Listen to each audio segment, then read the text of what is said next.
Alam mo ikaw, wala ka nang ambag dito sa bahay. Nanghihingi ka pa ng pera. Para saan mo na naman gagamitin, Roy? Para na naman sa mga babae mo? Sige, sa oras na umalis ka ngayon sa bahay na to, wag ka nang bumalik. Mas inuuna mo pa yung bisyo mo kaysa sa akin na nagdadalang tao. Paano kung ako nang sumunod sa ilang buntis dito na winakwak ang tiyan para kunin ng sanggol? Kabuwanan ko na ngayon, Roy. Dapat nandito ka lagi sa tabi ko eh. Bakit ba ang dami mong kuda, ha? Naiirita na ako sa bunganga mo eh. Pasalamat ka nga, inuuwian pa kita rito. Tsaka, hindi naman ikaw ang pinunta ko rito. Yang anak kong dinadala mo ang aking sadya. Isa pa, kahit lapain ka pa ng kahit anong nilalang, wala akong pakialam. Basta wag ko lang malalaman na may mangyaring masama sa anak ko. Baka nakakalimutan mo, napikot lang ako ng pamilya mong batugan. Kaya napilitan akong pakisamahan ka sa iisang bubong. Lintik na buhay na to, oh. Makalayas na nga! Hoy! Roy! Ano bang pinagsasabi mo dyan? Kagong to ah! Hoy! Bumalik ka nga rito, walang hiya ka! Napaka-irresponsable mong asawa! Madalas kasing hindi umuwi si Roy. Kung umuwi man, ay agad din itong aalis. Nagtatrabaho si Roy sa isang bahay aliwan bilang isang bouncer. Maliban kasi sa kanyang malaking pangangatawan, ay napakagwapo rin ito, kahit na may kaitiman ang balat. Doon rin niya nakilala si Gina na isang bayarang babae. Nagkaroon silang dalawa ng relasyon hanggang sa may mangyari sa kanila at nagpaulit-ulit yon. Alam din niyang kahit may nangyayari na sa kanila ay nagpapagamit pa rin si Gina sa ilang kalalakihan upang paligayahin, kapalit ng ibinabayad nito sa kanya. Isang matinong lalaki si Roy at responsable sa lahat ng bagay. Kung hindi nga lang siya na biktima ng pikot. Sa katunayan, maraming kababaihan ang nais makuha ang pag-ibig ng binata. Ngunit nang makilala nito si Gina, ay dito na siya napikot ng pamilya nito. Wala na siyang kawala pa nang pagbantaan siya ng mga kuya nito na papatayin kapag hiniwalayan nito si Gina. Sa takot mula sa mga banta ng mga ito, napilitan siyang pakisamahan ng babae. Nagdadalawang isip rin ang binata kung anak nga ba niya talaga ang dinadala nito. Sabik rin siyang magkaanak. Sa katunayan, ay natutuwa siyang malaman na nagdadalang tao ang kinakasama. Pero sadyang naiinis talaga siya na makita ang mukha ni Gina. Masakit para sa kanya na parang tinapakan ng pagkalalaki nito. Wala man lang siyang nagawa upang humindi sa kinakasama. Bali-balita rin kasi na nanggaling sa pamilya ng mga aswang ang angka nila Gina. Pero ipinagsawalang bahala niya yon. Ang nais lamang niya ay makawala mula sa pagkakatali kay Gina at hindi rin naman siya naniniwala sa mga aswang. Aling Berta, pabili nga po ng isang stick ng yosi, tsaka pakitimplan niya rin ako ng kape. Oy, Roy, ikaw pala. Ay, teka lang ha, ipagtitimpla kita. Ay, kumusta? Umuwi ka na ba sa inyo? Oo, Aling Berta, kagagaling ko lang dun. Ayun, panay kuda na naman si Gina. Naku, wala nang bago dyan. Lagi ka namang ina-under ng asawa mo eh. Bakit hindi mo na kasi hiwalayan yan? Kung palaging ganyan lang din ang madadatnan mo kapag uuwi, maghanap ka na lang ng bago. Total, sinusulsulan nyo ng mga kuya niya na nang bababae ka. Kaya patutuhanan mo na. Palibhasa kasi ang asawa mo, mas pinaniniwalaan pang pamilyang lahing aswang. Hayaan niyo po, Aling Berta. Sanay na ho ako sa ganyan, kaya nga madalang ako umuwi. Kasi kung hindi pisikal na pananakit ang aabutin ko sa kanya, masakit na salita. Tsaka wala namang katotohanan ang ibinibintang sa kanila na aswang sila. Ay, sus Maria Josep Roy, sa tanda ko ba namang ito? Gagawa-gawa pa ako ng walang katotohanan kwento. Abay, nabalitaan mo na ba yung mga nabiktimang buntis dito sa atin? Wakwak ang tiyan, wala nang sanggol at pati lamang loob. Sa tingin mo, magagawa ba yun ng normal na tao lang? Aswang lang ang may kakayahang gumawa noon. At alam natin na dito sa baryo San Isidro na pamilya ng asawa mong pinaghihinalaan. Minsan ang may nakasaksi sa malagim nilang pinagagagawa. Pero wala namang naglakas ng loob na isuplong sila. Dahil maging ang kapitan ng baryong to ay kamag-anakan din nila. Napailing na lamang si Roy sa sinabi ng Ali. Wala naman siyang mapapala kung papatulan niya ito.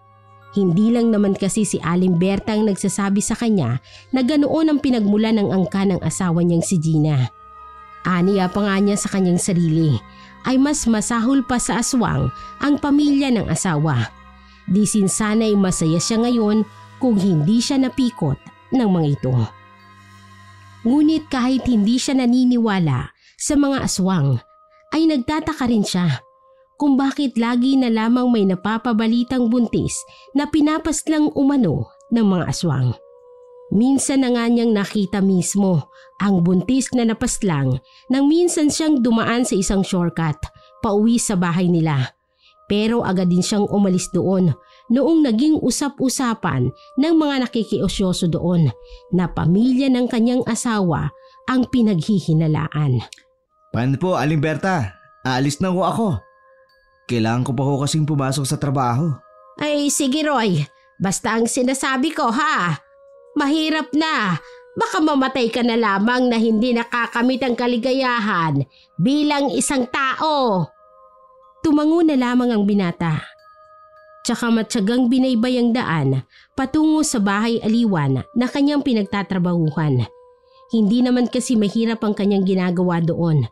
Kaya matyaga siyang pumapasok kahit na ang kapalit nito ay ang paghuhusga ng ibang taong walang magawa sa buhay kung hindi ang magbantay ng kapwa.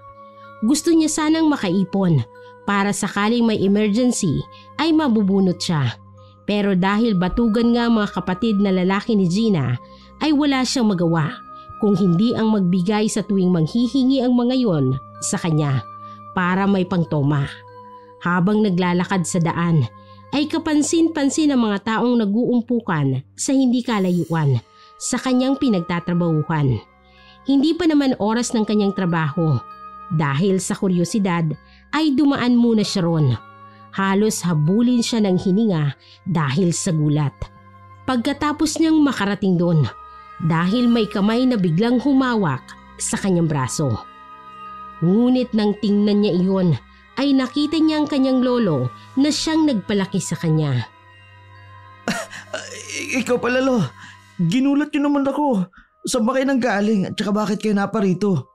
Tsaka ano bang pinag-uumpukan niyo rito? Abay, kailan ka pa naging magugulatin? Tsaka galing ako sa pinagtatrabahohan mo kasi gusto kitang makausap.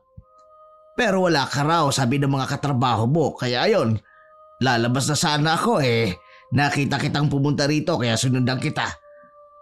At saka bakit mo ako tinatanong sa umpukan na yan? Hindi naman ako nakiusyoso.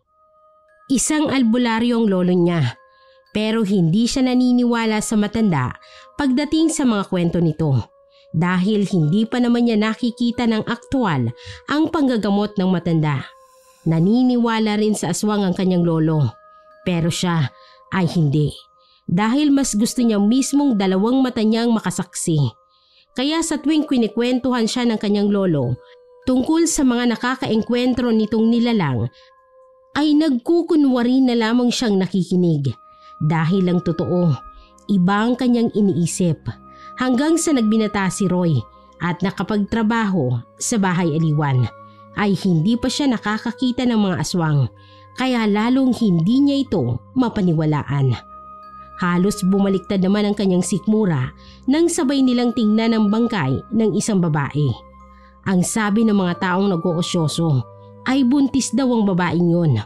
Mukhang nabiktima ng aswang dahil wakwak ang tiyan at nanlilimahid sa dugo ang buong katawan. Wala na ang lamang loob at luwa na rin ang dalawang mata. Sa tingin niya ay nakaramdam ito ng sobrang takot at matinding paghihirap bago pinaslang. Grabe naman ang sinapit niya, Lolo. Sino kaya walang pusong gumawa sa kanya? Nakakaawa naman. Ay kaya nga kita gusto makausap Dahil nagsisimula ng gambalain ang baryo natin, ilang bangkay na ang mga kababaihang buntis ang walang awang pinaslang. Pagbabayarin ko ang mga aswang na yan. Wala na silang ginawa kundi magbigay ng trauma sa mga tao rito. Kaya nga kita gusto makausap. Dahil sana magpapatulong ako sa iyo. Hindi ko na kaya pang lumabang mag-isa. Dahil mahina na ang tuhod ko at mahirapan na akong matalo sila. Roy, apo, matanda na ako at nais kong matutunan mo ang lahat ng kaalaman na kung meron ako. Isa pa rin, naiisip ko, hindi ko alam kung anong dahilan kung bakit sila namiminsala sa baryo. Pero kailangan na merong magtanggol sa mga tao. Alam mo naman po, Lo, dati pa, hindi naman talaga ako naniniwala sa mga aswang. Tsaka wala akong balak na maging kagaya niyo, Lo. Wala akong alam sa mga ganyang bagay. Sapat na po sa akin na ngayong may trabaho ako at pakonti-konti may naiipon ako. Diyos king bata, are. Ano pat naging lolo mo ko? Kung hindi naman pala kita tutulungang matuto sa ganito. Tandaan mo, nananalaytay sa dugo mo ang pagiging albularyo at tagasupil ng mga aswang, apo. Madali lang naman itong matutunan. Basta ba't buo ang iyong loob. Di sinsanay kung buhay lang ang iyong ina. Siya ngayon ang pumalit sa pwesto ko. Sige na, ako'y aalis na at masakit na ito mga tuhod ko. Ay, nalinti ka na. Nirarayo mo pa yata ako, ha? Basta isipin mo ang sinabi ko, ha? Isipin mo, ha? Ano? Sige, Olo. Pag-iisipan ko po. Pero hindi ko po maipapangako. Darating na lamang po ako sa bahay ninyo. Oras na nagpasya na ako. Mag-iingat po kayo, Lo. Tsaka, uminom na ba kayo ng gamot? Lo, sige na, oras na eh. Mamaya magsisimula na ako magtrabaho. Nang tumalikod ng kanyang lolo upang umuwi, ay agad na ring iniwan ni Roy ang lugar. Saka muling naglakad papunta sa trabaho. Bata pa lang ay lagi niya nang tinatanggihan ang alok ng kanyang lolo na maging isang albularyo. Siya lang kasing nag-iisang apo ng matanda, kaya kinukulit siya nito. Bagamat may pagtataka sa sarili kung sino bang may kagagawa ng pamamaslang sa mga buntis, ay ipinagkibit balikat na lamang niya yon. Ilang sandali pa ay wala na rin sa sariling naalala niya agad ang kinakasamang si Gina dahil nagdadalang tao rin ito at malapit na ang kabuwanan.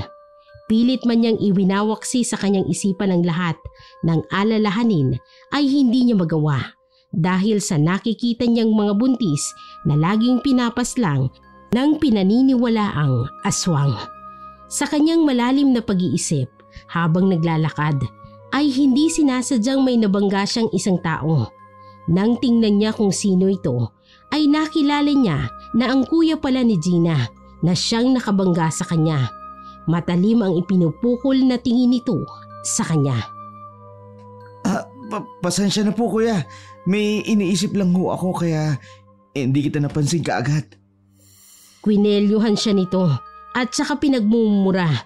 Kaya halos lahat ng tao sa tapat ng bahay aliwan ay nakatingin sa kanila. Wala na nga siyang nagawa kung hindi tanggapin ang masasakit na salita nito. Lalo pat parang wala siyang silbi sa paningin ng kuya ng kanyang asawa. Yumuko na lamang ito at muling humingi ng dispensa. Ayaw niya kasi ng gulo. Pagkaraan at matapos siyang kwelyuhan ay humingi ito ng pera pero wala siyang naibigay dahil naubos na ito sa kahihingi nila at hindi pa raw araw ng kanyang sahod. Mag-asawang sampal at suntok sa sikmura ang idinapo nito sa kanya na siya namang ikinasadlak nito sa lupa habang patuloy na pinagtitinginan ng mga tao. Maya-maya pa, habang sinisipa siya ng batugang lalaki, ay may biglang dumating na babae na siyang umawat sa kanila. Hoy! Yan na ba? Tama na yan! Tigilan mo na si Roy! Tutal wala naman siyang ginagawa sa iyong masama, ah! Kung hindi tatawag talaga ako ng barangay tanod. Agad namang ibinaling ng kuya ni Gina ang atensyon sa babaeng nagsalita mula sa likuran nito. Biglang parang naging maamong tupa ito dahil sa pag-iba ng ekspresyon ng muka. Ang kaninang galit na aura nito ay napalitan ng malapad na pagkakangiti. Lumapit ito sa dalagang si Faye para sana hawakan ng kamay, pero hindi pumayag ang babae. Marahan itong lumapit kay Roy para tulungan siyang makatayo. Hindi na rin nagtaka si Roy sa eksenang nasaksihan. Dati pa man din ay may gusto na ang kuya ni Gina kay Faye, pero si Roy naman ang gusto ng babae. Hindi niya lang lubos maisip kung bakit parang takot ang bayaw niya kay Faye. Basagulero at walang kinakatakutan ng bayaw niya. Pero pagdating kay Faye ay para itong yuyukod na para bang Panginoon ang tingin niya rito. Ayos ka lang ba, Roy? Halika, tutulungan na kitang tumayo. Pagpasensyahan mo na yung si Rigor. Ganyan talaga yan. Ayos lang ako. Huwag mo na akong tulungan. Salamat na lang. Pagtanggi ng binata, sa alok nitong tulungan siyang makatayo.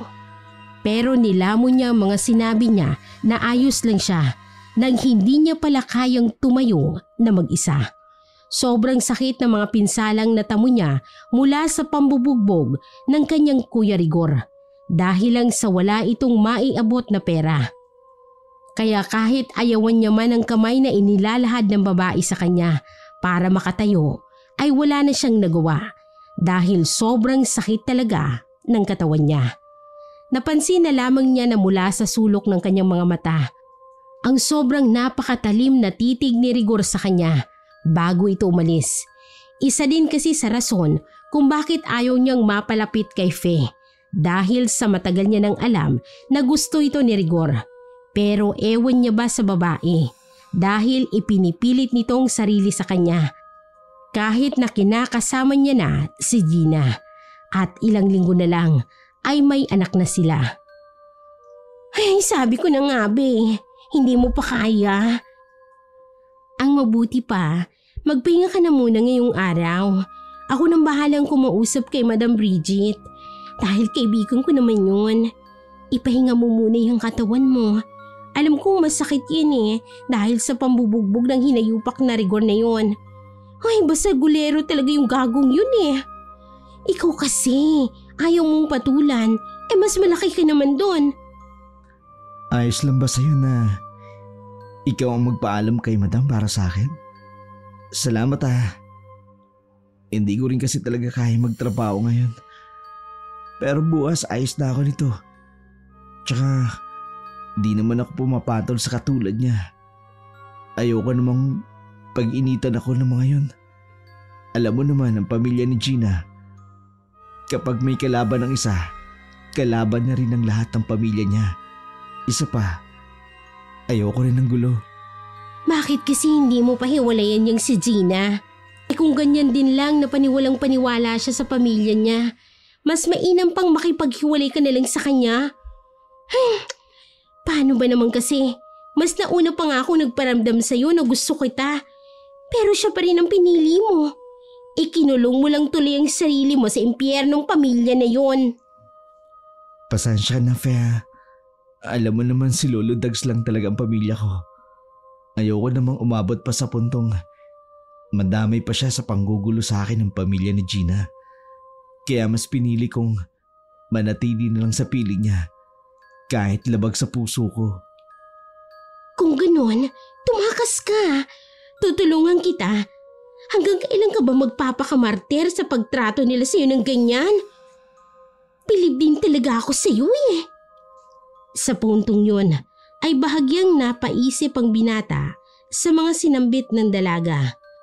Maaaring tama ito at pwede naman din siyang tumakas sa poder ng asawa. Ang inaalala lamang niya ay baka kung mapano pa ito at ang dinadala nitong sanggol sa sinapupunan. Nung hapon ding yun ay lumiban muna siya sa trabaho. Sabi kasi sa kanya ni Faye ay isasama siya nito sa bahay niya para makapagpahinga. Hindi naman siya makatanggi dahil kung kay Lolo Dag siya uuwi ay mahihirapan siya. Dahil maliban sa masakit talaga ang katawan niya ay malayo pa ang bahay nito at wala rin siyang perang pamasahe papunta roon. Agad namang sumilay ang ngiti sa labi ng babae at hindi yun nakaligtas mula sa kanyang paningin. Nagtataka na lamang siya kung bakit ganoon ang kilos ng babae, pero ipinagsawalang bahala lamang niya yon at sumama dito. Nang makarating sa bahay nito, ay nagulat pa siya nang magpaalam ang babae na may kukunin lang daw ito at pagbalik niya ay may dala na itong gamot. Hanggang sa naupo na ito sa kanyang harapan at isa-isang ginamot ng babae ang kanyang mga sugat. Ika pa niya sa kanyang sarili ay napakaswerte naman raw ng mapapangasawa ng babae dahil sa nakita niya rito na pagiging maalalahanin bilang asawa na siyang pinapangarap niya. Hindi niya namalaya na nakangiti na pala siya habang nakatulala sa mukha ng babae. Maganda si Fe, maputi, balingkinita ng katawan at nakikita niya rito ang taglay nitong kabaitan. Bumalik na lamang sa kanyang ulirat nang kalabitin siya nito sa kanyang balikat at sinabing tapos na umano ito sa panggagamot sa mga pasa niya. Hoy! Bakit nakatulala ka dyan? Tinatanong kita kung gusto mo bang kumain muna at ipaghahanda kita. Pasensya ka na ha. Salamat na lang pero busog pa ako eh. Tsaka nagkape na ako kanina kay Aling Berta. Basta. Kakain ka sa ayaw at sa gusto mo. Sino ba naman ang lokong mabubusog sa kapilang? Bisita kita, kaya ituturing kitang panauhin. Maghintay ka na lamang dito at ako nang bahalang mag-alaga sa iyo. Salamat. Napakabuti mo, Fe. Isang matamis na ngiti at pagtango na lamang ang iniwan ni Fe sa kanya. Tsaka ito tumalikod para ipaghanda siya ng makakain. Kung sana'y hindi siya napikot ng pamilya ni Gina, baka si Fe pa ang kanyang nakatuluyan. Ilang sandali pa nga'y bumalik na si Fe. Dala-dala ang pagkain at ibinigay ito sa kanya. Kumain ka na muna, Roy. Tsaka mo na lang ipagpatuloy ang pagpapahinga mo kapag may laman na yung sikmura mo. Salamat talaga, Fe. Ngayon lang ako nakaranas ng ganito. Nakakaya. Teka, wala ka bang kasama dito? Nasaan nga pala ang mga magulang mo? Mamaya ko na yan sasagutin yung mga katanungan mo. Uunahin ko muna itong pagkain. Baka lumamig pa. Wala na ngang nagawa ang binata kung hindi ang sumubo ng pagkain na nakahain sa kanyang harapan. Pangiti-ngiti pa siya habang hinunguya dahil sa tagal nilang pagsasama ni Gina ay hindi niya naranasan yon. Hindi rin nagtagal at nakatapos na itong kumain kaya iniligpit na ni Fe ang mga pinagkainan nito. Pagkabalik ng babae ay umupo ito sa sofa sa harap niya tsaka nagsimulang magkwento tungkol sa buhay nito. Saad ng babae ay solo na lamang siyang namumuhay. Tulad ng iba ay pinaslang din umano nang pinaniniwala ang aswang ang mga magulang niya at ang isa niyang kapatid. Matagal na panahon din daw ang ikinalugmok nito bago nakabangon. Pagkatapos na sinagot ng babae ang mga katanungan niya ay nagtataka siya kung bakit yun lang ang kwento nito. Napakaikli lang ng mga sagot nito pero hindi na muli siyang nag-usisa pa. Ika niya sa sarili niya. Sapat na ang mga nalaman niya sa babae. At nakikita naman niya kung gaano ito kabait sa kanya. Sige, magpahinga ka na, Roy. Matulog ka muna rito sa kwarto. Doon muna ako sa labas para makapagpahinga ka ng maayos. Sige. Salamat ah. Wala yun. Alam mo namang malakas ka sa akin eh. Ikaw lang eh. Mahina ako sa'yo. Napangiti na lamang si Roy sa tinura ng babae. Agad naman siyang nakatulog nang masiguradong nakalabas na ang babae ng kwarto. Mahimbing na siyang natutulog nang magising dahil sa narinig niyang kaluskos sa dingding. banda sa kusina. Hindi naman kasi kalakihan ng bahay ng dalaga, kaya dinig ang ingay kahit saang parte ng bahay naroroon. Marahan siyang napabangon at paika-ikang naglakad patungo sa direksyon ng kaluskos. Nang makarating sa kusina, ay maingat siyang naglakad papalapit sa pinto nito. Marahan ang bawat kilos niya para hindi makalikha ng ingay. Nakakita siya ng walis tingting sa gilid ng lababo na may mahabang kahoy na hawakan. Kinuha niya ang kahoy at iniwan ang walis tingting. Si Raulo ka, magdanakaw ka ha. Kapag pumasok ka dito, hindi ka sasantuy ng pamalo ko. Bukol talaga yung ulo mo. Sige, pasok lang. Ang lakas ng loob mo ah. Matagal muna siyang nagmatsyag sa likod ng pintuan at habang patagal ng patagal ay unti-unting palakas ng palakas rin ang pagkalabog nito sa labas ng pinto. Dala ng kuryosidad ay hindi niya na magawang pigilin ang sarili, kaya naman nagsalita na siya. May tao ba dyan? Sinong nandyan? Sumagot ka! Pansamantalang natigil ang pagkalabog at ilang sandali pa nga ay muli itong kumalabog ng konti-konti na lang. Pero talagang sinisira ang pintuan. Wala siyang nagawa kung hindi ang pagbuksan nito para makita kung sino ang gumagawa nun. Nang mabuksan niya ay halos panawan siya ng ulirat dahil sa nakita niyang nakatayo sa labas ng pinto. Isang matandang kulubot na ang muka, buhaghag at malaalamring buhok, bilugan at may matutulis na ngipin. Nakita pa niyang bahagyang pagtulo ng napakalapot na laway nito. Hindi siya nakakilos dahil sa takot at nagtataka siya kung bakit hindi siya sinusugod ng nilalang na yun. Maya-maya pa ay biglang nakarinig siya ng marahas na pagkatok mula naman sa pintuan sa sala. Sa nangangatog na tuhod ay nilingon niya yun at pilit na pinakalma ang sarili. Bigla na lamang siyang nakahinga ng maluwag nang mapagtantong si Fe ang nasa labas at tinatawag ang kanyang pangalan. Nang ibaling niyang muli ang kanyang paningin sa nilalang na nasa labas ng pintuan, ay wala na ito ron. Nagtataka siya kung bakit sa ganun na lang kabilis na wala ang nilalang. Napabahing pa nga siya nang muli siyang huminga at naiwan ang nakakasulasok nitong amoy at masakit yun sa ilong. Ganun pa man ay muli siyang paika-ikang naglakad patungo sa pinto kung saan naroroon si Fe at marahas na kumakatok. Roy! Roy, buksan mo ang pinto! Dali! Nandiyan ka na ba? Roy! Sandali lang ha. Andyan na. Nang mabuksan ang pintuan ay pinapasok niya si Fe. Ngunit nananatili na lamang itong nakatayo roon at hindi man lang humakbang papasok. Pumasok ka na, dali. Delikado sa labas. May nagtangkang pumasok dito kanina. Kakaibang nilalang, kaya halika na. Roy, pwede bang kuhain mo muna yung walis sa pintuan? Yung tingting, damputin mo at ilayo. Ha? Bakit? Mas uunahin mo pa ba yun bago ka pumasok? Baka mapano ka dyan sa labas. Alam mo namang hindi pa nakakaalis ang nilalang na yun. Basta bilisan mo na lang. Hindi ako makakapasok kapag nandun pa yun. Sige na, kunin mo na yun at ipapaliwanag ko na lang sa iyo ang lahat. Kamot ulong sinunod na lamang ni Roy ang inuutos nito sa kanya.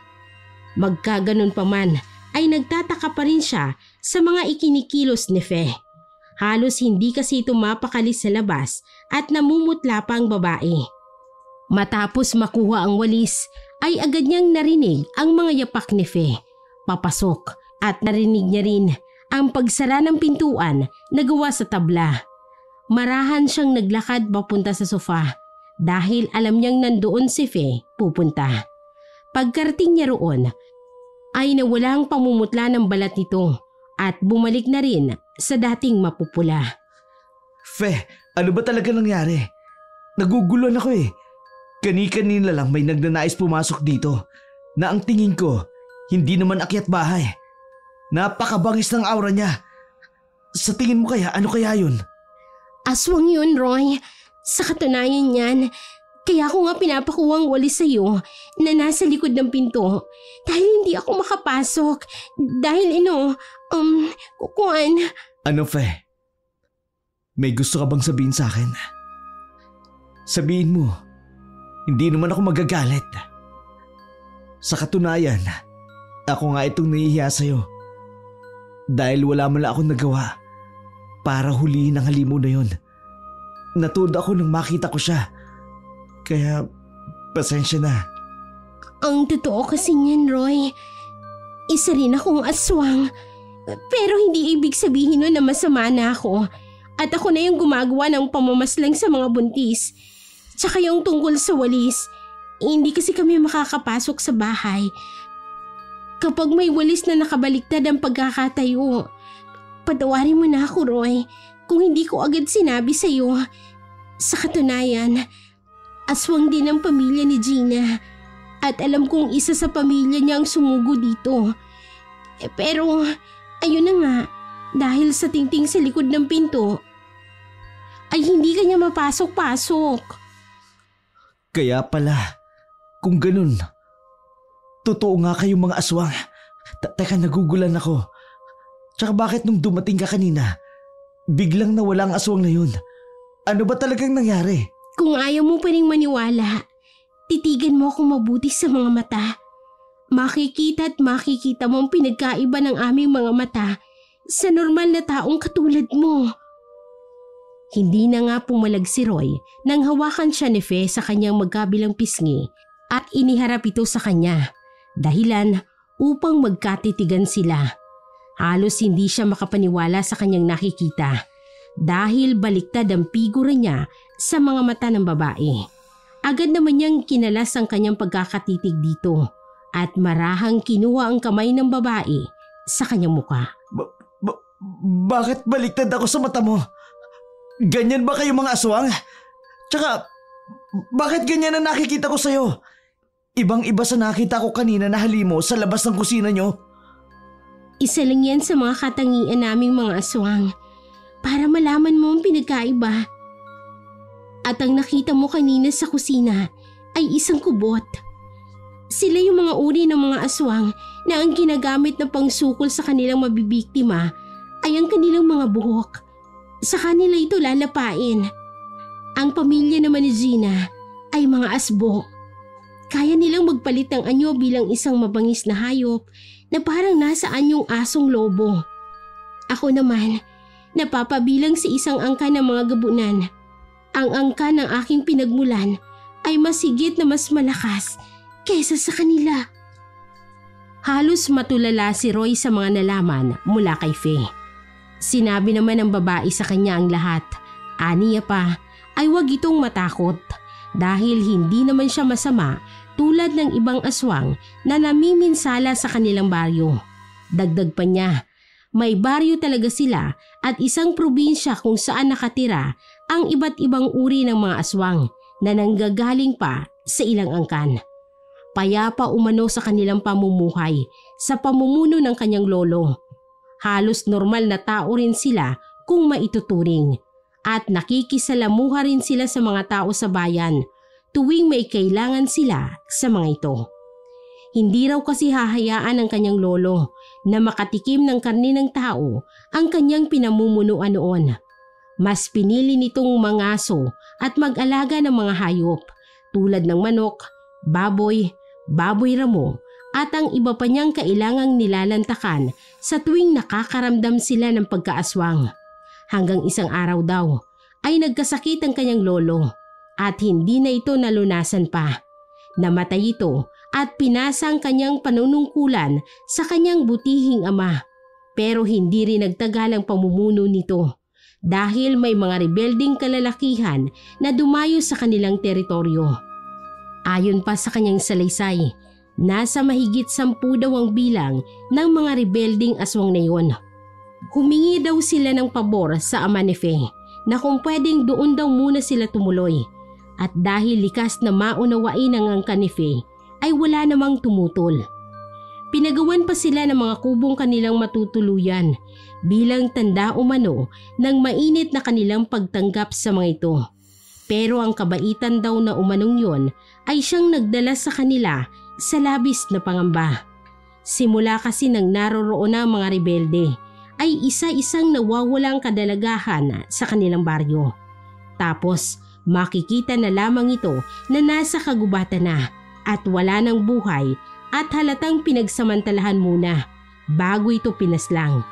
Dahil sa walang nakakakita o nakakasaksi sa mga pangyayari, ay wala silang paghihinala sa mga rebeldeng kanilang pinatuloy hanggang sa umabot sa puntong araw-araw ng pangyayaring karahasan. At dahil doon, naalarma na sila at nagagalit lalo yung pamilya ng mga namatayan. Isang araw daw, wala ang ama ni Fe sa kanilang kubo dahil pumunta ito sa isa na namang biktima. Naiwang mag-isa si Fe sa kanilang bahay. Pero yun palang magdadala sa kanya sa kapahamakan. Dahil ilang oras lang nang makaalis ang kanyang ama ay may 4 na rebelde ang pumasok sa kanilang tahanan at parang masama ang pakay ng mga ito. Marahas siyang hinawakan ng dalawa at agad na pinunit ang damit at marahas siyang pinaghahalikan. Parang hayop raw ang tingin sa kanya ng mga yun habang ginagawa ang karahasan sa kanya. Wala na siyang nagawa dahil sa hindi niya ito makakayanan kung siya'y isang tao lamang, kaya ginamit niya ang kanyang pagkaaswang. Nagulat na lamang daw ang mga ito nang isa-isa niyang dinakma ang liig ng mga ito. Hanggang sa nagawa pang ang sumigaw ng isa na siya namang nakaagaw ng pansin sa kanilang buong baryo. Nang madatnan siya ng mga kabaryo niya ay nakita ang kanyang sinapit. Agad ding umigting ang kanilang galit. At sa pangunguna raw ng pamilya ng mga namatayan ay marahas ang ginawa nilang hakbang at walang awang pinagsasakmal ang mga armadong rebelde na hindi naman nagawang manlaban pa. Pero may isang rebelding matapang na nagawa nitong pagbabarili ng lahat nang lumalapit sa kanya. Nang mapadako raw ang tingin nito kay Fe, ay binaril siya nito kaya napapikit na lamang siya. Nang imulat niya ang kanyang mga mata, ay nakita niya ang kanyang ama na sumalo ng mga balang para sa kanya. Halos magsisisigaw siya sa hinagpis at galit nang makita niya ang kanyang amang unti-unting bumabagsak ang katawan. Balak pa sana niyang ipaghiganti ito, pero huli na. Dahil nakita na lamang niya na ang rebelding yon ay naghihingalo na habang nilalantakan ng mga kauri nila. Inalalayan pa raw niya ang ulo ng ama bago ito tuluyang malagutan ng hininga at sinabihan siyang ipagpatuloy daw niya ang nasimulan.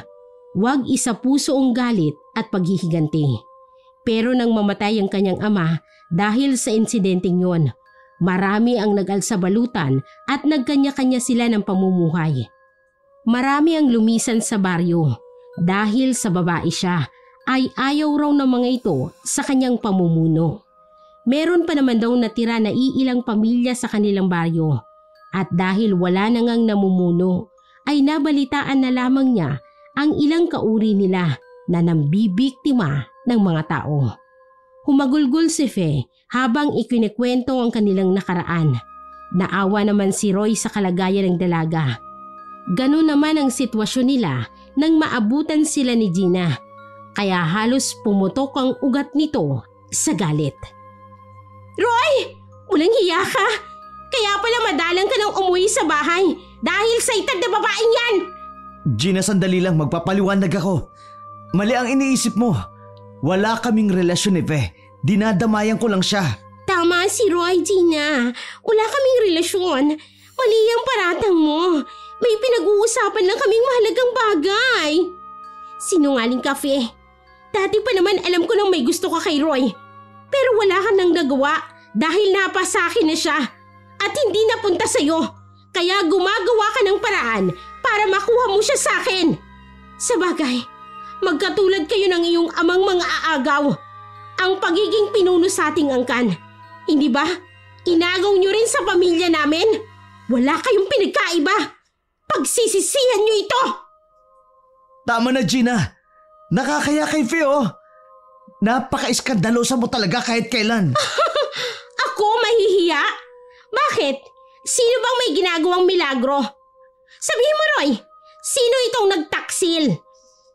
Kung hindi ko pa kayo nahuli sa akto, hindi ko pa sana malalaman na matagal mo na pala akong nilolokong walang hiya ka. Pagbabayarin ko kayo, itaga mo yan sa wato!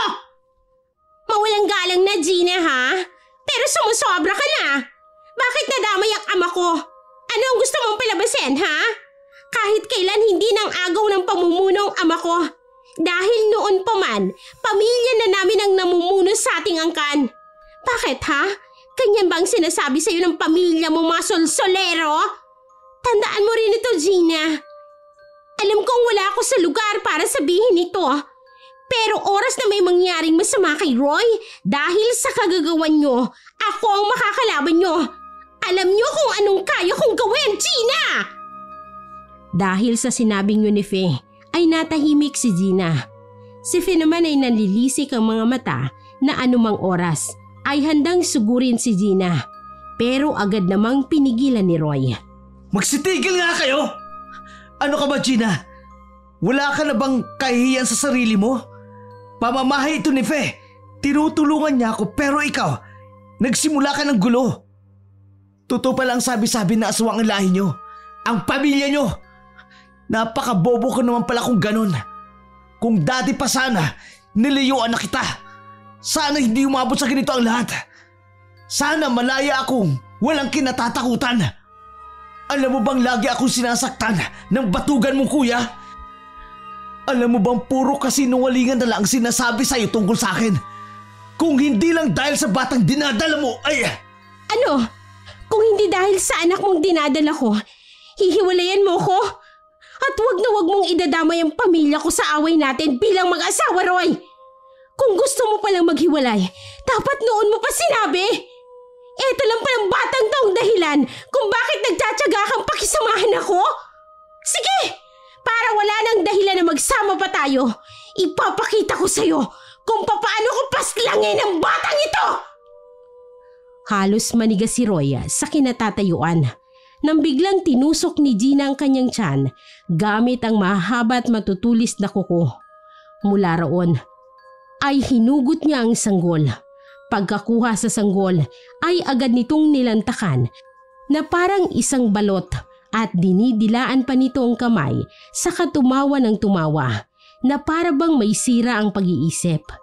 Nagimbal pa si Roy nang sinabi ni Gina na siya raw ang dahilan kung bakit namatay ang kanilang anak. Gina! Sira ulo ka! Wala ka bang matinong pag-iisip? Bakit mo ginawa ito sa anak natin? Napaka-demonyo mo, Gina! Napaka-demonyo mo! Bakit nagawa mong patayin ang sarili mong anak? Masakit ba, Roy? Masakit ba, ha? Ikaw ang dahilan kung bakit pinatay ko ito.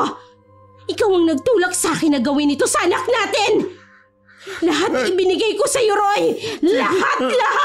Demonyo ka! Ano pa bang kulang sa akin at kailangan mo pang hanapin sa iba? Maghahanap ka rin lang ng iba. Bakit sa kauri ko pa? Pero ayos lang yun.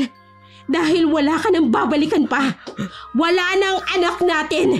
At iisipin ko na ikaw ang may kasalanan kung bakit nangyari ito. Ipaghihiganti ko ang anak ko, Roy. Babalikan ko kayo. Ipaghihiganti ko ang anak ko! Baliw ka talaga, Gina! Umalis ka!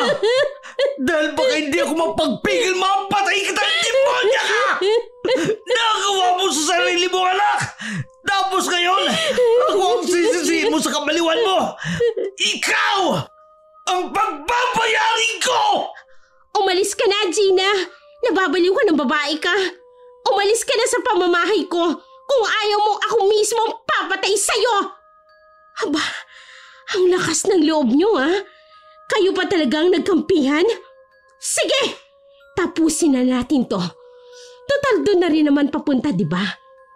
Pero sisiguraduhin kung mapatay nyo man ako, ay dadalhin kita sa hukay, Roy. Kasalanan mo kung bakit ako nagkakaganito. Papatayin kita at sama-sama tayo ng anak nating pinatay mo! Walang ano-ano'y bigla na lamang nagpalit ng anyo si Gina. Nagulat pa si Roy sa mga nasaksihan. Unti-unting naging isang asong lobo ito.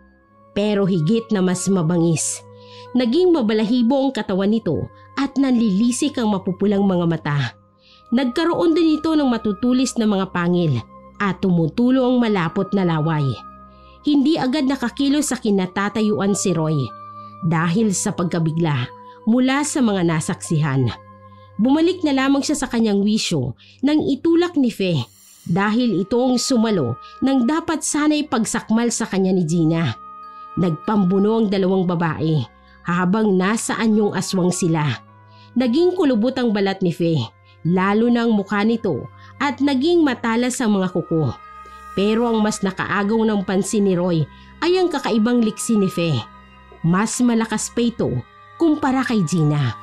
Walang kahirap-hirap na ibinalibag ni Fe si Gina.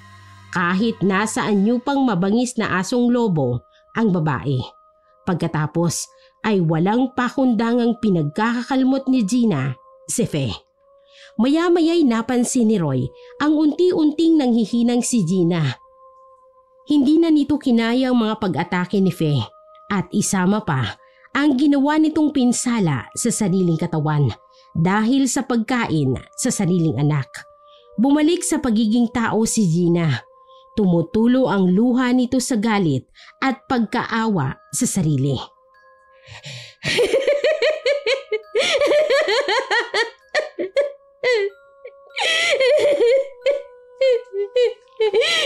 Mamamatay man ako ngayon, pero tandaan nyo, hindi titigil ang pamilya ko hanggang hindi nila ako naipaghihiganti. Hihintayin ko kayo hanggang sa kabilang buhay. Doon tayo magtutuos, Fe! Tandaan mo yan! Nilamong ka na talaga ng galit at inggit, Gina. Dapat nga sa iyong mamatay dahil wala ka ng lugar dito sa mundo. Matagal ko na ring alam na kayo ng pamilya mong siyang salarin sa pamamaslang dito sa atin. Pero ipinagsawalang kay Buko lang ang lahat dahil lang akala ko may magpapabago pa sa inyo. Pero nagkamali ako, Gina. Bilang anak ng isang pinuno ay ibibigay ko sa iyo ang hatol na kamatayan, 10 ng iyong mga kauring asbo! Wala nang nagawa si Roy kung hindi ang mangatal sa sindak dahil sa ginawa ni Fe kay Gina. Walang kahirap-hirap na dinukot nito ang puso at dinurog gamit ang kanyang kamay. Pagkamatay ni Gina ay doon muling bumalik sa isip ni Roy na wala na rin ang kanyang anak. Hindi halos maproseso ng utak niya ang lahat ng pangyayari. Hindi niya namalayan na malalim na pala siyang nag-iisip nang bigla siyang tawagin ni Fe na siyang ikinabalik ng wisyo niya. Tumayo ka na dyan, Roy. Ngayong nakita mo na ang buong pagkatao ko, bibigyan kita ng desisyong mamili. Kung mananatili ka bang nasa tabi ko o lalayuan mo na ako. Hindi ko kailanman kinusto ang lahat ng ito, Roy. Buong buhay ko'y nais kong maging katulad niyong mamuhay ng normal. Matagal na panahon ko nang iniwasang gamitin ang pagkaaswang. Pero wala eh. Kung ganitong malalagay ka sa panganib, mas mainam na ako na lang ang sasalo. Hindi ko na naising may mangyari sa iyong masama.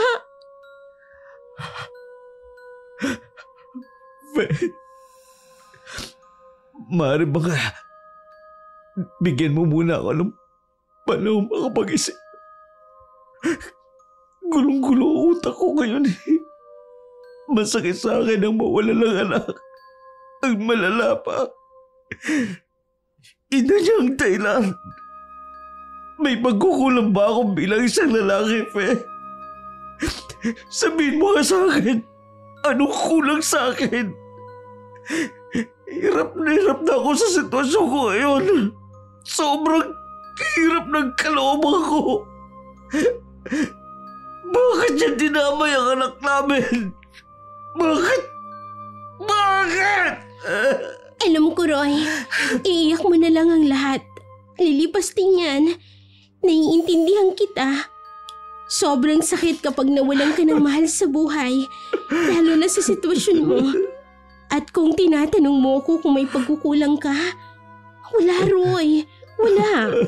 Biktima ka lang ng isang maling pag-ibig at hindi tamang pagkakataon.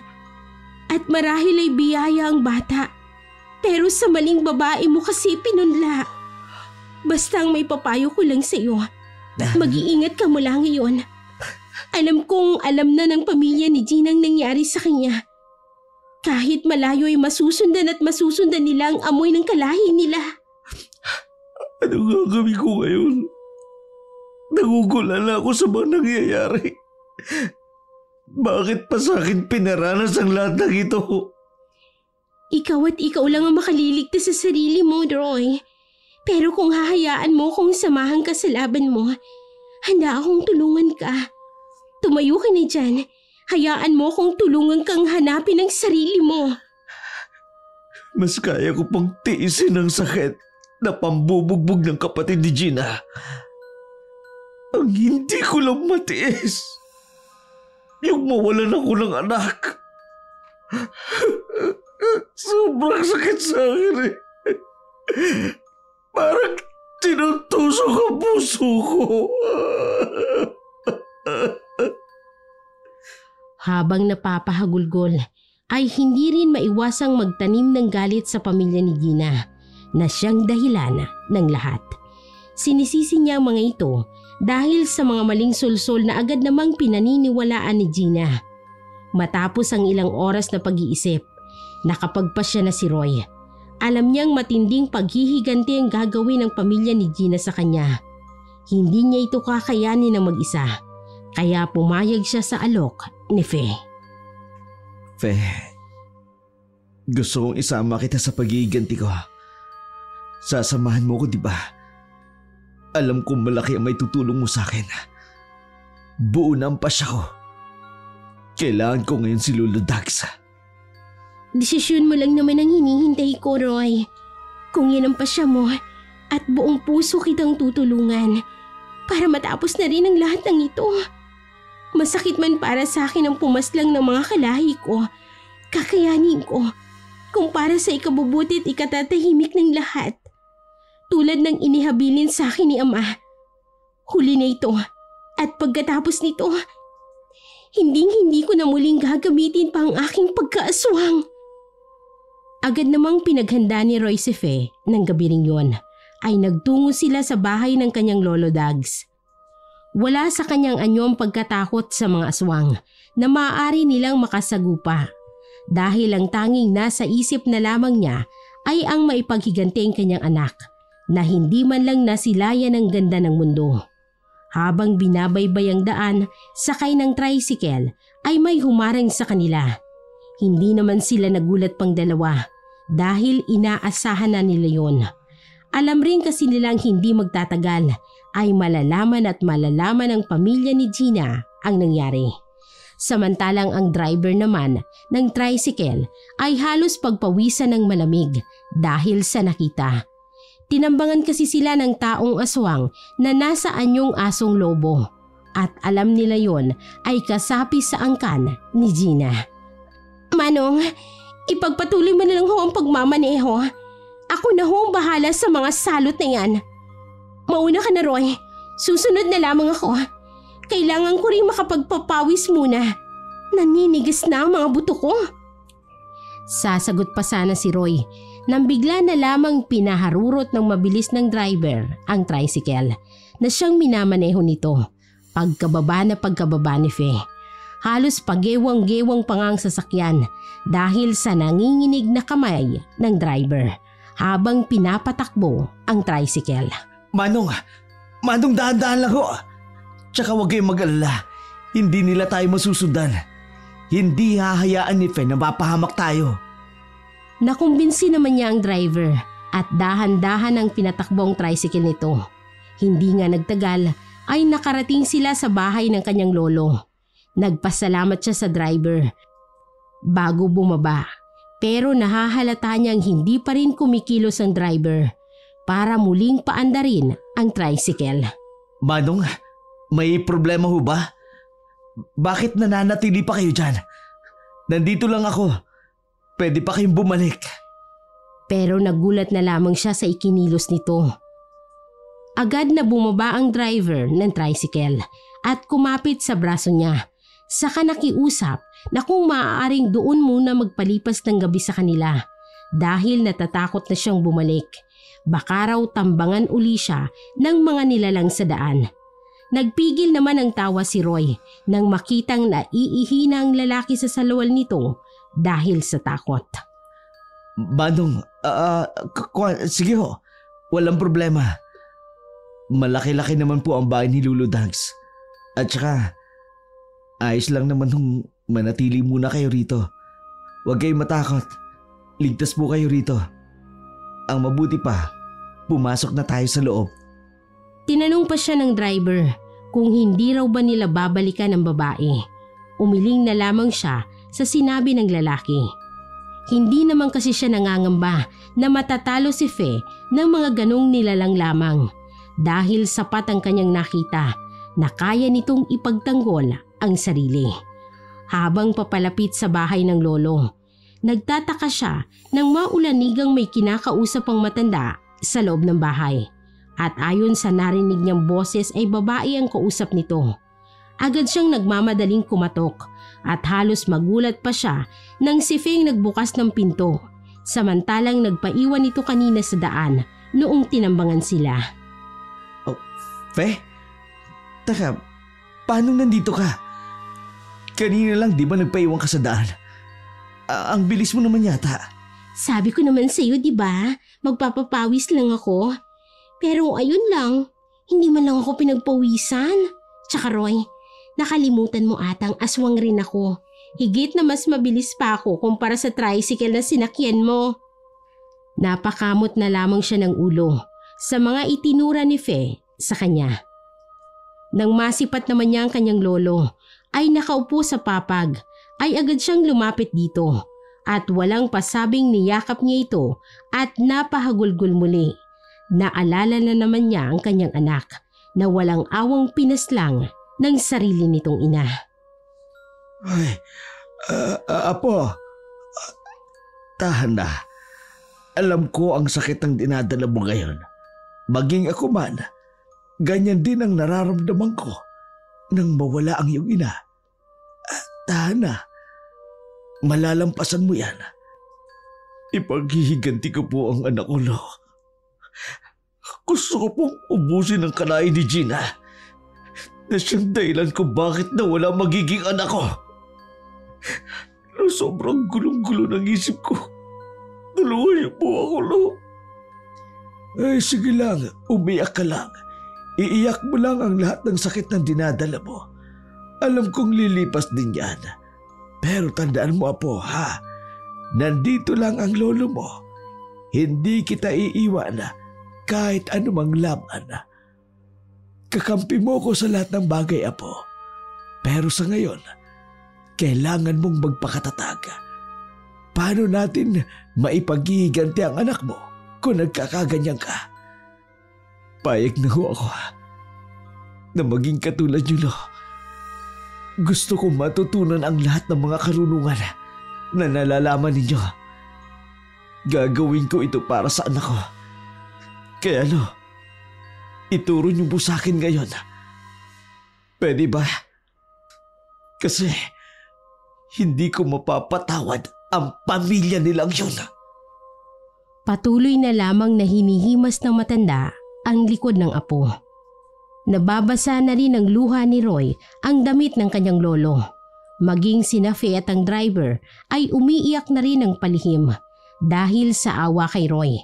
Napapaisip pa siya kung ganoon ba talaga siya kasamang tao at sa kanya ipinapasan ang pagsubok na yon. Dinamayan nila ito at hindi tumigil sa pagpapalakas ng loob nito hanggang sa mahimasmasan. Apo, sigurado ka ba sa desisyon mo? Sigurado na ako, Lo. Gagawin ko ito. Hindi lang para sa anak ko, kundi para na rin sa inyo. Alam kong madadamay kayo at ang ilang pang mga tao na malalapit sa akin. Isa lang ang dapat sisihin sa latang ito. Yun ay ang pamilya ni Gina. Sila ang ugat ng lahat kung bakit humantong tayo sa ganito. Huminahon ka na lang, Roy. Hindi madadaan sa galit at puot ang lahat. Gamitin mo ang isip at ang puso mo. Alam kong kaya mo yan dahil napakabuti mong tao. Nandito lang kami ni Lolo Dags na aalalay sa'yo. Roy, apo, tama si Fe. Kailangan huwag tayong padalos-dalos. Mahirap na. Baka tayo pa ang maisa nila. Kung magpapadalos-dalos tayo. At kung dahas din ang gagamitin natin, isa pa, hindi madalian ang pagtuturo ko sa iyo ng lahat ng nalalaman ko. Kailangan ng mahabang panahon para maging bihasa ka sa paggamit nito. Marami ka pang kailangang malampasan na mga pagsubok. Kapag nagawa mo yon, doon lang tayo magiging handa para harapin ang kalaban. Handa na po ako sa lahat ng pagsubok. Kung ano man ang sinasabi niyo, Lo. Hindi ho ako susuko hanggat hindi ko nakakamit ang hustisya para sa anak ko. Alam ko naman po na hindi niyo ko pababayaan. Sa sinabing yun ni Roy ay parehong napangiti si Fe at ang lolo niya. Kinabukasan nga noon ay nagsimula na silang magsanay bilang susunod sa yapak ng matanda bilang isang albularyo. Ilang linggo din ang inilaan nila para rito. Para makabisado lamang niya ang mga orasyon, ang dasal at ilang pampapalakas ng kanyang katawan. Nang tuluyin niya nang maipasang lahat ng pagsubok, ay doon niya na sinabi sa kanyang abuelo at kay Fe na handa na nga siya. Ang hindi niya alam ay hinihintay lamang ni Fe na maging handa siya sa labanan. Habang naghihintay si Fe, nakikipagkita naman siya sa kapwa niya aswang na naniniwala pa rin sa kanya bilang pinuno. Pinagtipon-tipon niya at pinaghanda ang mga aswang na nasa panig niya para sa isang labanan. Inutos din niya na magmanman sa pamilya ni Gina at ang iba pang kaanib nito. Hanggang isang gabi ay naipaabot sa kanyang balita na palaging nambibiktima ng tao ang angka ni Gina. Nalaman rin nila kung saan nagkukuta ang mga ito. Sa likod ng isang abandonadong maliit na pagamutan ang pugad ng mga ito. Handa ka na ba para ipaghiganti ang anak mo, Roy? Basta para sa anak ko, lagi akong handa, Fe. Ipaghihiganti ko siya, maging buhay ko man ang kapalit. Magbabayad ang lahat ng pasimuno ng latang ito. Hindi ko hayaang maging masaya sila. Samantalang ako, nagluluksa dahil sa pagkawala ng anak ko. Alam mo, Roy, napakaswerte ng anak mo. Dahil may ama siyang handang suungin ng lahat para lamang sa kanya. Yun nga lang, maaga siyang pinaslang nang walang kwenta niyang ina. Ngayon, handa ka na ba? Mamaya ay oras na ng paghihiganti mo. Aalalay lamang ako sa iyo. Pagtutulungan nating lupigin ang mga demonyong yun. Marami na silang atraso sa akin. Magkasama tayong lumaban para sa katahimikan ng lahat, Roy. Ikaw ang bahala sa pamilya ni Gina. At ako naman ang bahala sa iba pang kaanib nila. Alam kong kayang-kaya mo ng mga iyon. Tumango na lamang siya bilang tugon at agad na inihanda ang sarili. Ang dala-dala niyang sandata ay 2 dekalibre na baril na naitabi ni Fe mula sa mga rebelding kanilang kinupkup noon. Ibinabad ng lolo ni Roy ang katas ng puno ng sinukuan na hinaluan ng katas ng kalamansi ang mga bala ng baril na gagamitin ni Roy. Sinamahan niya pa yun ng ilang orasyon na siyang mabisang panlaban sa mga nilalang na alagad ng dilim. Hapunan ng araw na yon at plano nilang bago magtakip silim ay naroroon na sila sa abandonadong pagamutan para hindi na sila mahirapan. Nang dumating na ang takdang oras ay nagtipon-tipon na sila. Marami sila sa panig ni Fe ng mga mabubuting aswang. Pero alam ni Roy na higit sa kanilang bilang ng kanilang makakalaban. Ganun pa man, ay may tiwala sila sa kanilang mga kakayahan, lalo't kasama niya si Fe na siyang pinuno ng mga angkan ng mabubuting aswang. Ang lolo naman niya ay hindi na nila isinama dahil alam nilang mahihirapan lamang ito sa laban dahil sa katandaan. Roy, ilang sandali na lamang, susugod na tayo. Mag-iingat ka, higit na mas marami sila kaysa sa atin. May tiwala akong magtatagumpay tayo, Fe. Malapit ko na makamit ang hustisya para sa anak ko. Mag-iingat ka rin. Kayo ng mga kasama mo. Maya-maya pa nga ay naghudyat na si Fe sa mga kasama na lumusob. Nabigla pa si Roy nang makitang isa-isang nagpapalit ng anyo ang mga kasama ni Fe. Nagsaaswang na ang mga ito. Pagkatapos ay mabibilis ang kilos na nilusob ang kuta ng mga kalaban. Tumingin muna si Fe kay Roy at tumango bilang sinyales na lulusob na rin ang babae. Magsasalita pa sana si Roy pero mabilis nang tumakbo si Fe papunta sa lugar ng mga kalaban. Sumunod na rin si Roy sa kanila. Tinalasan niya ang pakiramdam pati na rin ang pandinig. Nagtatayuan ang kanyang mga balahibo. Dahil sa naririnig niya na kabi-kabila ang pag-atungal at pag-atake ng mga aswang sa isa't isa. Agad naman niyang pinaputukan ang kalabang aswang na nakikita niya sa paligid. Nakikita niya kasi na nagbabalak pang tumakas ang mga ito, kaya pinapatay na lamang niya. Ayaw niya ring may makatakas pa sa mga kalaban dahil alam niyang babalikan sila ng mga ito. Iba't ibang uri ng mga aswang ang naroroon. At halos hindi makilala ni Roy ang kanyang mga kasamahan, maliban na lamang kay Fe, dahil kakaibang itsura nito sa lahat ng aswang na naroroon. Siya lang ang bukod tanging puting aswang na gabunan na naroroon. Sa magkabilang panig ay halos walang gustong magpatalo. Nagiigting ang galit ng mga ito sa isa't isa. Gusto nilang pareho na ubusin ang lahi ng bawat isa.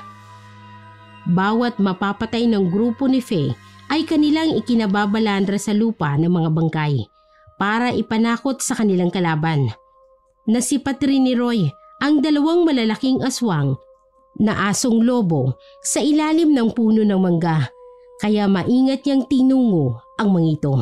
Alam niyang yon ang mga kuya ni Gina na laging nambubugbog sa kanya. Sa wakas, nakita ko rin kayo. Magaling kong bayaw! Kumusta ang pakiramdam nang mawala ng kapatid? Masakit ba? Umangil naman ang dalawang nasa anyong asong lobo at galit na galit ang mga ito. Susunggaban na sana siya ng isa pero naunahan niya itong paputukan sa bandang tuhod. Kaya naman nabuwal ito sa lupa. Sige! Sugod pa! Tingnan natin ngayon ang tapang ninyo! Masyado nyo akong minaliit dati dahil hindi ako makalaban sa inyo. Ngayon, subukan nyo ako! Hindi ko kayo atrasan!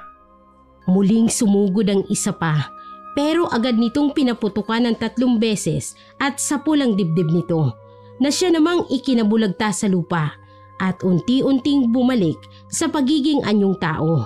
Wala na itong buhay nang bumagsak sa lupa dahil napuruhan niya ang puso nito. Nakita niya rin ang isa pang kapatid ni Gina na unti-unting nagpapalit ng anyo bilang tao at namimilipit ito sa sakit nang tamaan ng bala ang kanyang tuhod.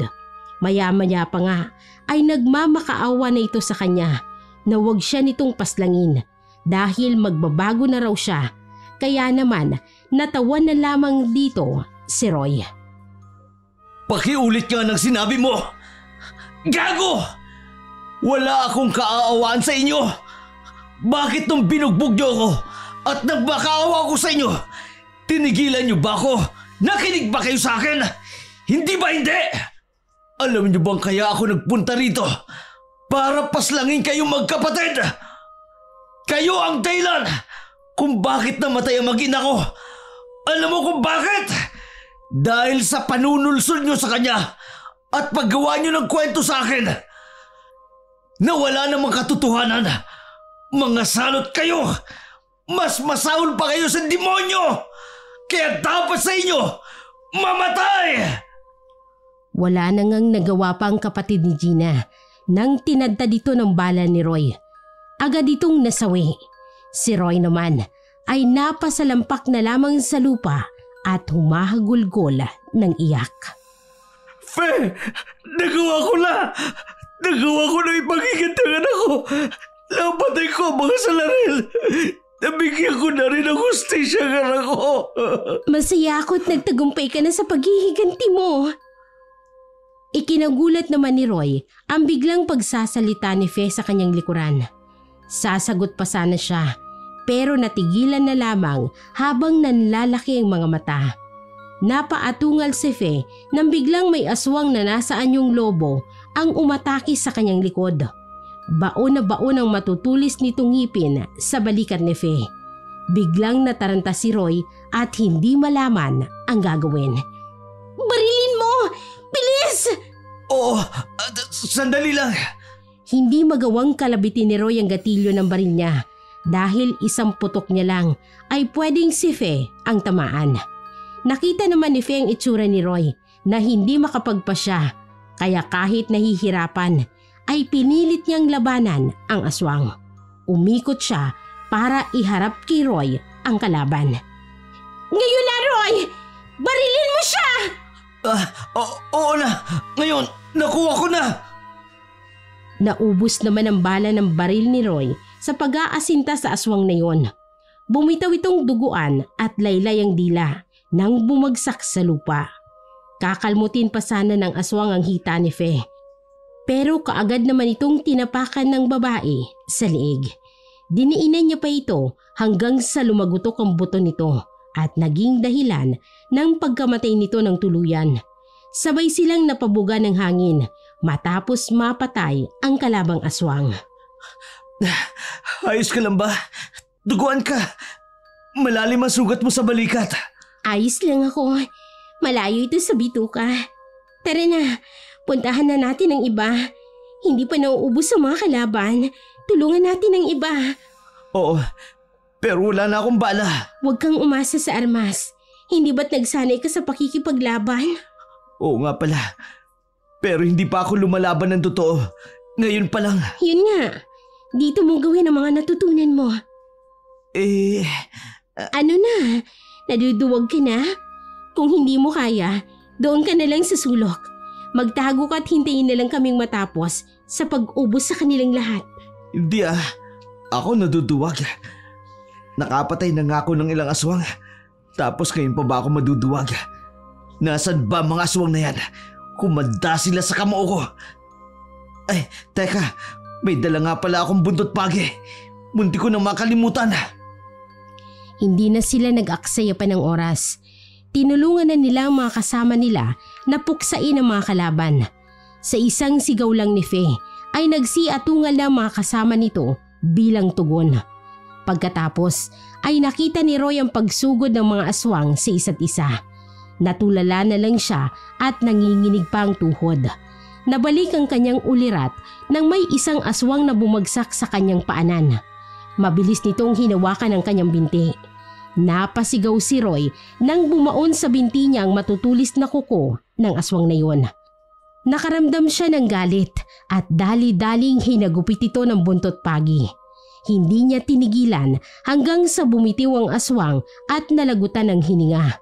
Pagkatapos nun ay may isang aswang na bigla na lamang yumakap sa kanya mula sa kanyang likuran. Umatungal ito sa galit. Napangiwi naman siya dahil sa mabaho nitong hininga na para bang uminom ng tubig mula sa imburnal. Siniko niya ang aswang sa tagiliran nito, dahilan para bitawan siya nito. Pagkatapos ay mabilis niyang pinaghahagupit ng latigo. May pagyakap ka pang walang yaka ha? Pagsisisihan mo yun. Kung hindi ka lumapit sa akin, edi sana hindi ka nahagupit ang latigo ko. Ano ngayon ha? Hindi ka makabangon? Hala, tayo! Lumaban ka!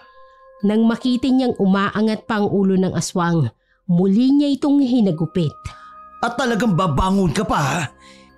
Di ka na lang nagpanggap na patay ka na. para hindi ka na tuluyang mamatay. Pero dahil nagpakitang gilas ka pa, di tutuluyan talaga kita. Ilang tao na ba ang nabiktima mo, ha? At igaganti ko silang lahat! Tinigilan lang ni Roy ang hagupit sa aswang dahil nakita niyang hindi na ito gumagalaw. Napabugan na lamang siya ng hangin para mapawi ang pagod. Iginala niya ang kanyang paningin sa paligid para kumustahin ang mga kasama. Iilan na lang ang nakikipaglaban dahil konti na lang ang mga kalabang aswang na mga ito. Hindi siya makapaniwala sa nakikita niya. Ang dami ng mga bangkay na nakahandusay sa lupa. Ang mga kasamahan nila ay mga sugatan din at may ilang nagbuwis ng buhay. Nakita din niyang ilang mga aswang na hinahakot ang mga bangkay ng kalaban, papasok sa abandonadong pagamutan. Nilapitan niya si Fe na kasalukuyang minamanduhan ang mga kasama niya. Saan nila dadali ng mga bangkay? Susunugin. Sa loob ng pagamutang yan? Oo, kailangan niya rin namang sunugin yan para hindi na gawing kuta. Sabagay, mukhang tapos na rin ang laban. Naubos ba ang lahat ng mga kalaban ng lahi niyo? Hindi, may mga nakatakas din. Inaasahan ko na rin naman yun. Ang buhay ng mga angka namin ay hindi matatapos sa pagpapatayan. Akala ko'y matutuldo ka na ang lahat.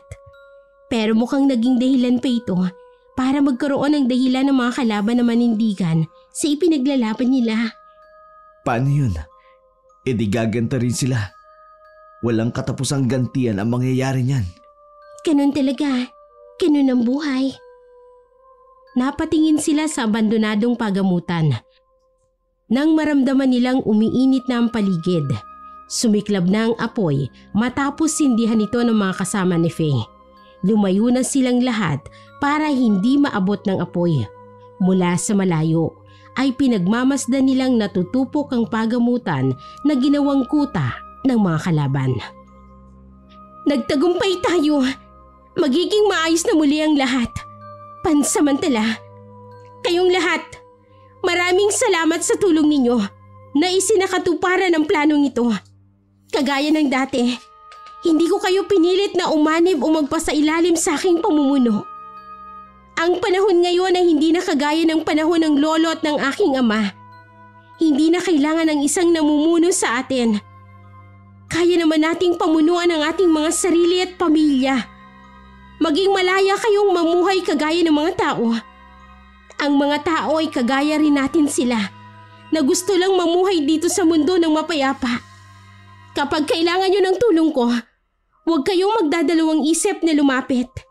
Palagi akong nakahandang tumulong. Nagpasalamat ang lahat sa kabutihan ni Faye. Pagkatapos nilang mag-usap-usap, ay nagpasya na ang lahat na magkanya-kanya na ng uwi. Roy, salamat nga pala sa tulong mo, ha? Hindi lang ang pansarili mong gusto mong natapos. Pati na din ang sa amin. Ganun din. Hindi Ako nga dapat magpasalamat sa iyo, Fe. Lagi kang nasa tabi ko. Kahit kailan, hindi mo ko iniwan. Ikaw rin ang dahilan kung bakit ko nakamit ang hustisya para sa anak ko. Nagawa ko lang naman yun, Roy, kasi... Ano, Fe? Nagawa mo yun dahil... Mahal kita, Roy. Mahal na mahal. Ngayong wala nang hahadlang, pwede bang ako naman, Roy? Sawa na rin kasi akong maghabol sa iyo eh. Kaya ka ako, baka ito na ang tamang panahon para aminin ko sa iyo na mahal kita at ako naman ang piliin mo. Alam mo, Fe, simula nung dinala mo ko sa bahay mo, nasabi ko na lamang sa sarili ko na sana ikaw na lang ang babaeng makatuluyan ko. Mahal din kita, Fe. Mahal na mahal. At gusto kong magsimula tayo. Bubuo ng isang pamilya. Dahil sa katuwaan ni Faye, bigla niyang hinalikan si Roy sa labi. Hindi naman nakapagpigil pa si Roy, kaya naman gumanti rin siya ng halik.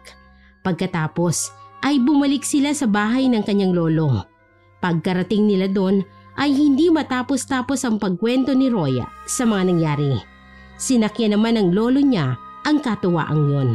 Ay, ngayong alam mo na ang pakiramdam na nakapatay ka ng aswang dahil nagligtas ka ng buhay na nasa katwirang ka pa.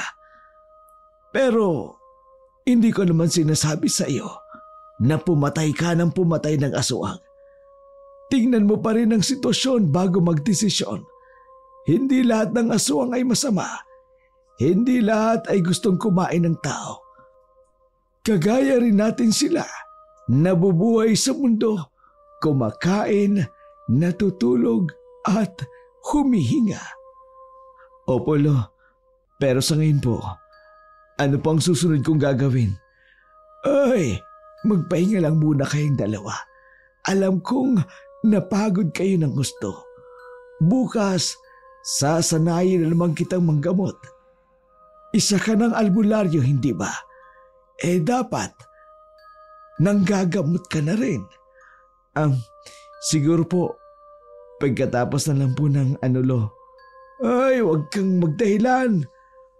Alam mo bang may masamang dulot ang tumatanggi at sumasalungat sa tadhana ng pagiging albularyo?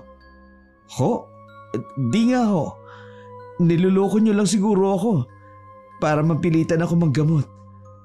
Ay, tiwag kong ayaw mo. Sinasabi ko lang naman ang totoo. Sige na nga po. Matutulog na po ako na maaga para bukas. Mabigat sa loob ni Roy na pumasok sa kwarto. Pasimple namang natatawang matanda dahil naniniwala ang kanyang apo sa kanyang pagbibiro. Ay, matulog ka na rin, Fe. Doon ka sa kabilang kwarto. Mamaya na po, Lo. Bilog po ngayon ng buwan. Pupunta po ako sa gubat. Ay sige na. Hindi na kita uusasahin tungkol dyan. Iwanan mo na lamang na hindi nakakandado ang pinto para makapasok ka mamaya.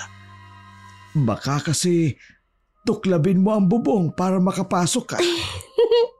Sige po, Lo. Aalis na ho muna ako. Tumango ang matanda. Pagkatapos ay nahiga na rin sa mahabang upuan sa sala para matulog. Ilang buwan ang lumipas. Ibinigay na rin ni Lolo Dags ang kanyang basbas kina Roy at Fe para maging ganap ang kanilang pagiging mag-asawa. Dahil sarili naman ng lolo niya ang lupang kinatitirikan ng bahay nito. Nagtayo si Roy ng bahay para sa kanila ni Fe. Malalim na ang gabi at nasa malalim na pag-iisip si Roy nang abalahin siya ni Fe. Ang lalim naman ng iniisip mo, hindi ko mahukay. Ano ba yan? Baka hindi ka na masaulian yan, ha? Grabe siya. Iniisip ko lang, paano pala kapag nagkaanak tayo? Isisilang ba siyang aswang? Hala, hindi Nagiging aswang lang kung isinasa ilalim sa ritual o di kaya'y pinapamanahan ng mutya. Pwede ring niyayanggaw. Gusto mo bang maging aswang? Pumili ka ng isa sa mga sinabi ko. Hoy, umayos ka Gagawin na. ko sa'yo. Umayos ka. So gwapo kong ito. Ayokong papangitin ang sarili ko, no? Ibig sabihin, pangit ako kapag nasaan yung aswang ako? Hindi nang galing sa akin yan, ha? Aba talaga namang sinusubukan mo yata ang haba ng PC ko, ha? Halika nga rito. Kakalmutin ko yung mukha mong gwapo. Tumigil ka, ha? Kapag ako sumigaw, maistorbo si Lolo sa pagtulog. Isusumbong talaga kita. Albularyo ang lolo ko. Kalaban siya ng mga aswang. Ay, albularyo ka na rin naman, Nga lang, ilang buwan ka ng albularyo. Wala ka pang napapagiling. Tsaka, napapahiya si Lolo sa ginagawa mo. Ikaw? Imbis na gumaling ang mga pasyente mo, lalong lumalala ang sakit. Gosh. Bakit kaya? Siguro dapat manghuli ka na lang ng mga aswang. Mas magaling kang magwasiwas ng buntot pagi. Iniinis mo talaga ako, ha? Gusto mo, iwasiwas ko sa itong buntot pagi ko, ha? Lumapad ang ngiti ni Fe at naging makahulugan pa ito. Pagkatapos ay kaagad niyang hinila ang braso ni Roy papunta sa kanilang kwarto. Oo, Gusto ko, iwas-iwas mo sa akin yung buntot pagi mo na isang dangkal lang naman ang haba. Ala. Tapos, aaswangin kita. Halika na dito sa kwarto. Teka. Doon tayo maglaban. Lolo! Help! Ay, tangi ka ba? Huwag mong istorbohin ang matanda. Kinabukasan, natatawa na lamang ang dalawa nang tanungin si Roy ng kanyang lolo kung saan niya ba nakuha ang malalim na kalmot sa kanyang katawan.